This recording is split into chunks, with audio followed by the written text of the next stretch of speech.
அயோத்தி வீரமும் செல்வமும் நிரம்பிய ஒரு பேரரசு. அதை ஆட்சி செய்தவர் சக்கரவர்த்தி தசரதன். அரசருக்கு எல்லாம் இருந்தது. ஆனால் ஒரு துக்கம் மட்டும்.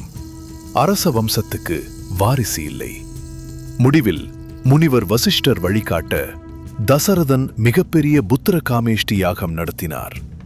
யாகத்தின் உச்சியில் அக்னி தீபத்திலிருந்து தங்க பாத்திரம் ஒன்றுடன் அக்னி தேவர் தோன்றினார்.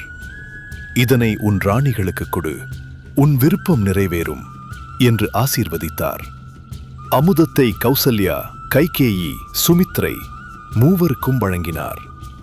சில நாட்களிலேயே அயோத்தி முழுவதும் மணி ஓசை. கௌசல்யா தேவி இளையபிரான் ராமரை பெற்றாள். அதன்பின் பரதன், லக்ஷ்மணன், சத்ருக்னன் பிறந்தனர். 4 சகோதரர்கள் பிறந்த அந்த நாளே அயோத்தி நகரம் திவ்ய ஒளியில் மின்னியது. இவ்வாறே ராமாயணத்தின் தெய்வீக பயணம் தொடங்குகிறது.